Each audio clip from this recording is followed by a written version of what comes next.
susi ya mboka na ye pe bolingo ya territoire na ye ya Mwanda, le notable PDG président national ya Alliance Woyo Robert Nyondo Toko, après avoir koyoka appel ya administrateur ya territoire ya Mwanda Madame Amina Panda Kani Laka oyo alonsaki appel na population mobimba ya territoire ya Mwanda pona kolobake problème ya insécurité etali kaka administrateur ya territoire ya Mwanda te tope commando ya la police ya territoire ya Mwanda te kasi ezali likambo oyo etali moto nyonso awa na territoire ya Mwanda nde na boye délégation mobimba ya le président Robert Nyondo Toko mercredi le 1er novembre 2023 ekitaki awa na territoire ya Mwanda pona komema apona bango ya 20 Motorola pe enveloppe oyo ekosunga la police na carburant pona kosala ba patrouille pona kolite contre insécurité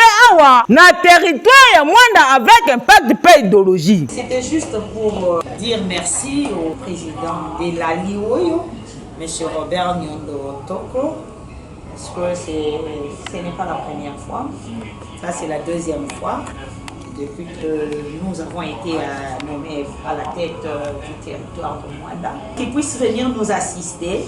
Nous avons lancé un cri d'alarme en disant que la sécurité, c'est une affaire de tout le monde, évidemment. Il a répondu présent. Nous sommes très, très honorés. Et il avait commencé avec une trentaine de Motorola bien avant, avec le premier lot, certes, oui. Et cette fois-ci, c'est une deuxième vague qui nous a ramené encore une vingtaine de Motorola.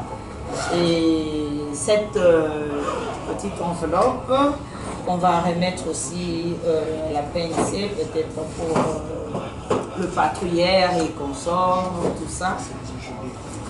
Transmettez nos remerciements.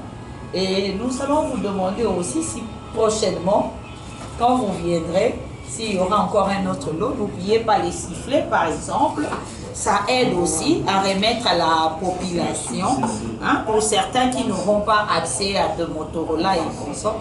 Au moins, l'effet des sifflets déjà, ça peut alerter tout un quartier ou une avenue, une espèce d'alarme. Hein, parce que quand on siffle, on alerte un peu tout le monde et ça facilite la tâche aux patrouilleurs. Il a les soucis de la sécurité aussi de Mwanda, comme nous tous. Parce que c'est ce qui nous fait dire ou encore nous fait comprendre que la sécurité, ce n'est pas un problème de l'administrateur des territoires que je suis, ou encore des ATA ou des chefs de bureau, ou encore de la police elle-même, mais la sécurité, c'est l'affaire de tout le monde. Et M. Robert Nyondo l'a compris, parce que même en Europe, partout où nous allons, il sait, il est mieux placé. Je pense que c'est pour ça qu'il a compris en premier. Parce que la sécurité, c'est le problème de la population. Parce que même quand nous allons en Europe et qu'on sort, les personnes qui signalent à la police, c'est la population. Vous verrez que le voisin appelle pour dire que non, dans la parcelle en face de moi, il y a par exemple, ils étaient au nombre de 4, il y a un surplice, ainsi de suite. Donc c'est la population qui se sécurise elle-même en informant aux autorités. Parce que tout ça, on n'est pas le bon Dieu pour tout comprendre. Mais merci beaucoup, il a compris, nous le remercions. Et transmettez aussi nos remerciements à la population mwandaise qui l'entoure aussi. Toye na etinda ya notable na biso Robert Nyondo, le PDG à Sonimas Congo et président national de l'Alliance Woyo, à répondre à l'appel ya maman administrateur du territoire na biso maman Amina Panda. Akanisi bandeko nyonso bayebi que cité na biso ezali dérangé par banguna ou tozala benga bakuluna ou bien ba bandits na ba criminels à mains armées. Bazali terrorisé au Canabiso il n'y a pas plus longtemps que le 18 octobre dernier. Quand moi et comme il a qui les Canabiso Rapika Tombao, tous allez continuer à regretter de souhaiter mon paiement de Kimia et ma condoléance à la famille naïe. Alors, dès que maman a été appelée là qui est moutunion soit Zali na Lissungi à son territoire pour éviter de lutter contre la criminalité. Les notables Nabiso Robert Nyondo, France et Sika Zali.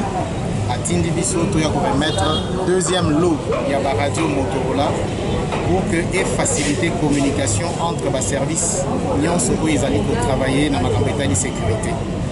Au-delà, il y a 20 radios Motorola.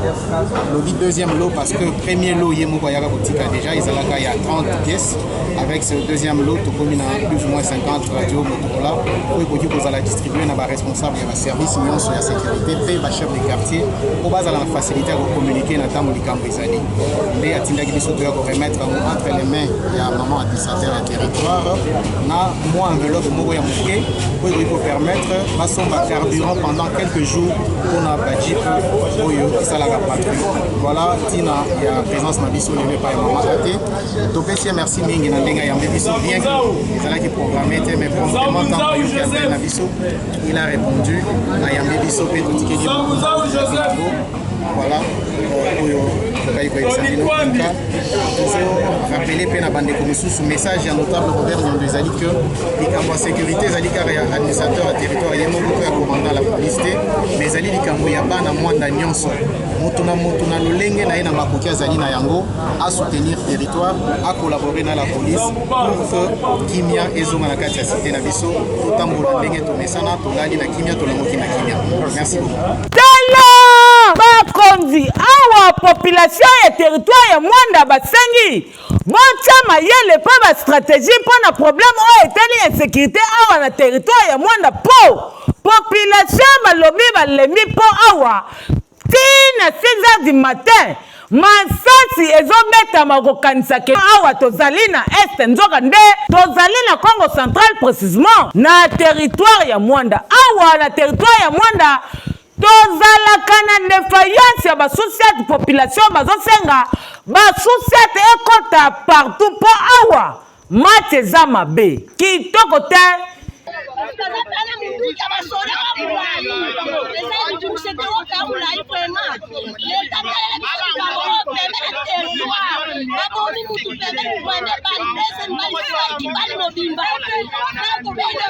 Bali